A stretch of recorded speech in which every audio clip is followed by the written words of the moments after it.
Conversations with Destination Newark. I am Sakina Sproul-Cole, and I am here today with Adenah Bayoh, who is a restaurateur and real estate mogul right here in Newark and all over the Northeast. You can laugh if you want to, Adenah, but you already know.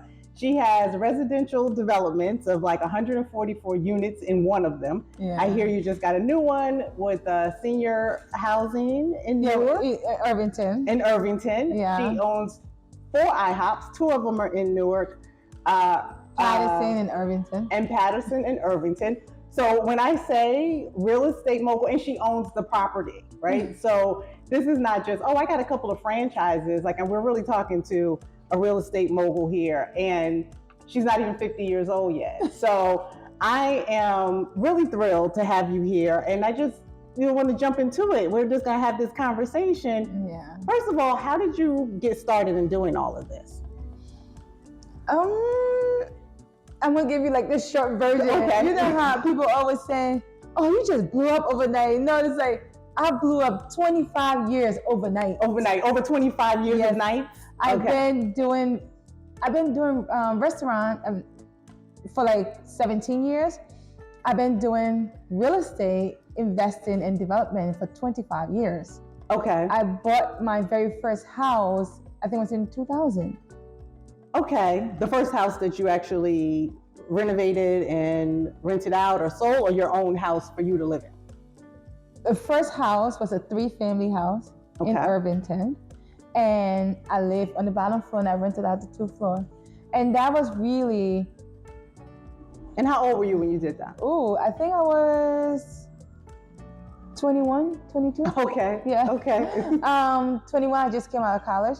And so I've been doing this for a very long time. I think what people don't understand is that anything that you do, there's like a natural progression. Okay. Of you're just going by your day to day, and then all of a sudden everybody recognizes that you're here, but you've been at this for a long time. I opened my first IHOP at 27 in 2007. Okay. Right? So which is like 14 years ago. Yeah. It was the first one, and now you have 4. I have 4. Okay. So I've been doing this, but I think to answer your question, I kind of got into this by just my grandmother. Okay. My grandmother was an entrepreneur. When you think about Madam C.J. Walker, really, that's the vision. That's what comes to my mind, is my grandmother. Okay. She had no formal education. She was doing this back in a remote village where in Africa, there's no running water. But she persevered, and she really raised me, because my mother had me at 16. So my grandmother had to step in and really take care of me. And you were born in Liberia? Liberia. So my grandmother raised me and she took me everywhere. So I was doing marketing and working in the restaurant when I was like 7 or 8 years old. Okay. So you know how Malcolm Gladwell talk about 10,000 hours to be an expert in anything that you're doing? I really been in restaurants since I was like 7, 8 years old. Okay. So it was in your gene, it was in your blood. Absolutely. And you learned it. Absolutely. Okay. And then you came to the US when you were 13. 13 years old. And how was that? What brought you to get here to the US? So there was a war happening in my country, in Liberia. We were going through a civil war, and it was brutal. So between 8, 9 years old, all the way to about 13 years old, I was in transition. Different country, different land, different culture. And then in 1991, I officially landed in the city of Newark. Okay. And that's how my journey in the city of Newark really kind of took off. Right. When I drove into Fairview Homes, the affordable housing project that I lived in, next to like Prince Street Project, if anybody remember that. And this city, like I always say, gave me everything as a kid, and still continue to give me everything. And what do you mean by gave you everything? Oh my God, when I first got here, I was 13 years old, but the last time I had saw a classroom was when I was 6, 7 years old. So when I got here, I had no real education, but I was kind of put in the 7th grade because of my age. I couldn't read, I couldn't really write. And my teachers nurture me. Okay, and which schools? Candy Middle. Okay. I started off at Candy Middle, and interesting quick story. Yeah, go ahead. My 7th grade teacher, Miss Brooks, she recognized and noticed that I couldn't read, so I would stay quiet. And she saw I memorized things a lot. Okay. So one day she tells me to stay after school because she wanted to talk to me. And she found out and to confirm everything, she wrote something on the board and said, "What am I writing?" And I couldn't repeat what she was writing. Okay, so she realized. I couldn't read, couldn't write. So she said, I tell you what, if you come here every morning at 7:30, I'll meet you here and I will help you get to the level that you need to get to. Okay. And for 2 years, I sat with Miss Brooke, didn't miss a day, rain, shine, or anything, because I enjoy learning. And I was just so fortunate. And she started off teaching me as if I was in kindergarten. Wow. And when I graduated in 8th grade, I was good, but not great. When I went to high school, at Weequahic High School, she called Miss Jackson and said, "Do me a favor. I have this amazing," she always just referred to me as amazing. Okay. She said, "I want you to help me out." And told Miss Jackson had to meet with me at 7:30 every morning. Okay. So I would catch 2 buses from Fairview Homes to Weequahic High School. I would get on the number 5 bus, then I would get on the 99, and 99 would put me down at Maple and Chancellor, and I walk to Weequahic, and I meet Miss Jackson, and she nurtured me throughout high school, and I graduated number 7 in my class. Wow. Yeah. And that's when I say this city have given me everything. It's the teachers, it's the people, it's the community that I was fortunate to be part of. That's what I mean. And it's still continuing to give me everything today. Well, you know, with the story, and speaking of which, we have you here because you're gracing our cover for the spring issue, which we are, you know, privileged and delighted about. And the thing about Destination Newark is to highlight these stories, you know, to highlight the people here, to highlight the economic development. Yeah. You're an entrepreneur here, you're also developing Newark, but then looking at these love stories, you know, that people have with Newark. Newark has a way of like sucking you in. Like I always say, you know, when I first got here myself, probably 20 years ago, it was like you just wanted to be part of this fabric. There's this energy, there's this community of people. So listening to your story is just, you know, it's inspiring for sure. So that's what happened to you when you were 13, then when you were 18, and then you graduated, and then you bought your first house at 21. Yeah. And then now you went on to become this real estate mogul. You know, so I mean, how did you go from I can't read to I'm gonna buy a house? Was there something that happened in there after high school that really made you say I want to go into real estate? I think it's God. And first of all, thank you for putting me on your cover. I don't know what I'm doing there, but thank you. Thank you so much. I think it's important to give thanks to those people that are holding up culture in our space. And I think Destination Newark is doing just that. So well, I want to thank you Adenah. so much. And however I can further this thing here, but I'm here for you as well. Thank you. Well, thank you. I appreciate you. You know, we're both entrepreneurs here in this city, holding this city up. Yes. So we'll definitely keep it going. Absolutely. You know, someone recently like hackled me. Like I was at a speaking engagement. Like I heard you get preferential treatment in the city of Newark, and I wanted to say. One thing I will say, and I will say this over and over and over, and I think as women, as we get into this journey, it's very important that we start to understand the power that we hold. And that power really is not material power, it's the power of support. I've been in a space where I've been fortunate enough to be around women that have lent me their talent, that have lent me their grace.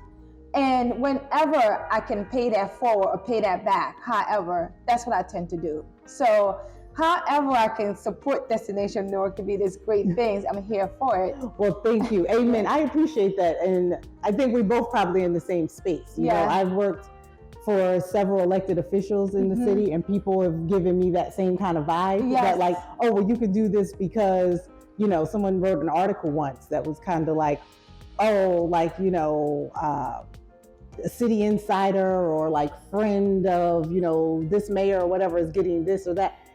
We're not friends, right? I work for these people. They hired me. I met them when I started working for them, and I did a service and I did a good job. And then we actually support each other because we're all in the same mission, which is to further whatever that mission is, right? And in this case, to further the city, to further the culture here, to further the economic development here, to make sure that we create paths for people that look like us here, so anyone that wants to get in on this train, right, holla at Adenah and Sakina, because that's what we're both trying to do. So I'm like loving this whole sister love thing. Absolutely. And you have to stand in the fact that don't deny that you have worked your butt off to be able to say, I work for this mayor.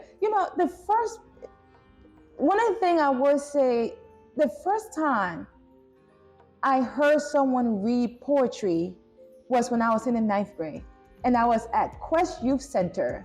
It was a place where we would go after school because they wanted to keep us off the streets. Okay. And we would go, and Miss Carter, Dr. Carter, was this African-American woman that once said to me, your power is in your head, it's not in your body. And she was bent on making sure that we as young people in Newark was exposed to every great thing that ever breathed in Newark. So she would bring these wonderful people to come and talk to us. And one time she brought in the mayor's father, and he read poetry to us. Wow, that was the first poet you heard in the 9th grade? Live. And when people say, I'm Newark. I have been at this for a long time in Newark. So there is no favor. What we cannot do is compromise those people that are carrying our city forward. I don't ask for special treatment. I just ask not to be treated differently because who I am. Right?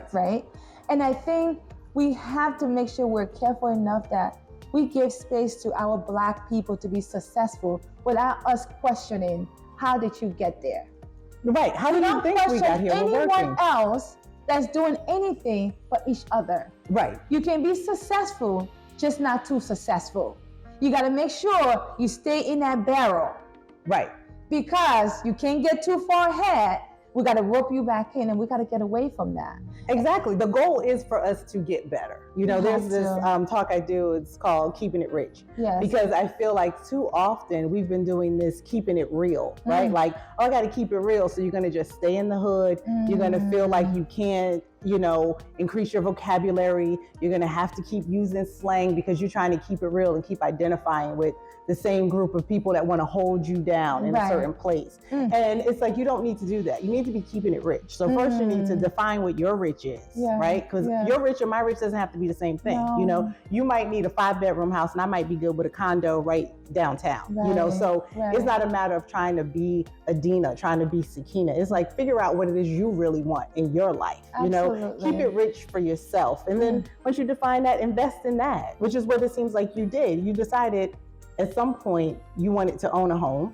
So you got this 3-family and you lived in one part and you rented out the other 2 parts. So before we wrap up, I want to know, so then what from that made you then decide I want to buy a whole building with 140 units, or I actually want to buy a whole restaurant and then I want to buy 2 or 3 restaurants? Like, where did you get that idea?